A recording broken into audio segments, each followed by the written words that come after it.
the way you paint a story sometimes affects, or something that happened kind of affects how you understand it.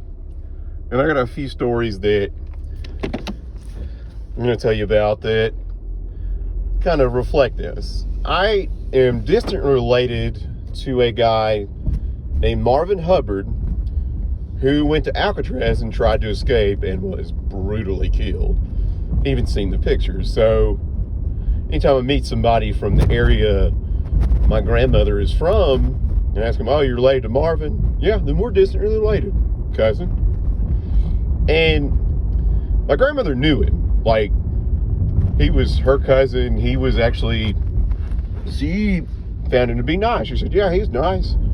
Whenever we needed a ride, he was good to my mother. And the story goes that he got arrested for Grand Theft Auto.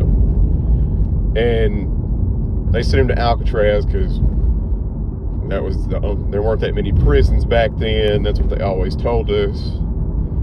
And he missed his family so bad he tried to escape. Okay, well, it's great. That's a shame he had to die. But I found out later, no.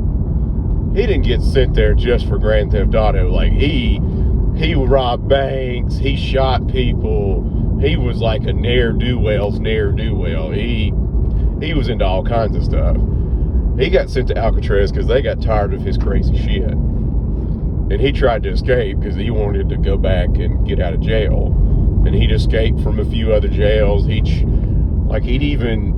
robbed a bank and then shot the guy he robbed the bank with, hoping to kill him. So he was into a lot of stuff. But the way they told the story was he just stole one car, which makes me wonder what the cars my grandmother took rides in, whether it was stolen or not.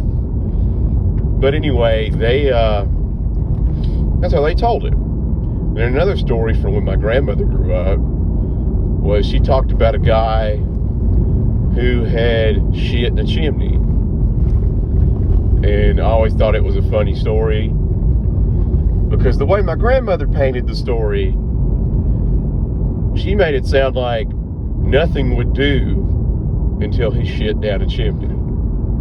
He climbed up onto the house with that specific purpose in mind. No, the real story was he was working on the house and he had to go, and he didn't really want to walk down a ladder, so he just used the closest receptacle that was nearby. And that was the real story. And another one, this is one my mom pulled on me. My oldest cousin still has dyslexia. And he was going to military school, and my mom was like, oh yeah, he's going to military school to help with his dyslexia.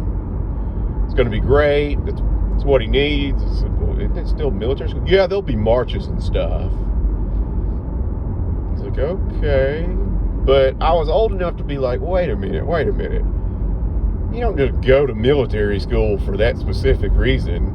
No, turns out he went because he was a ne'er-do-well. No, not to the extreme of the other distant relative, but more just like he was into mischief. He was, he just had a misspent youth, I guess you could say, because she finally told us, she's like, yeah, he got sent there because he got in some trouble, and they sent him there to shape up. Like, oh, that's a far cry from he went there to help with his dyslexia or help with his learning disability. He's like, no, and he ended up doing okay there, but he ended up just leaving school. But it goes to show you may not get the full story out of somebody when they paint a picture. Like, for instance, golf matches usually consist of 2 or more teams playing each other for 9 holes. Well, you could have a match with 2 teams and come in second, and somebody asks how you did. Oh, we came in second. Oh, that's good. But you don't tell them we came in second out of 2 teams, or we came in third out of 3. No, they don't know that part. So it's always pretty funny. So just just know what you're getting into when somebody tells you something. They may not be telling you everything.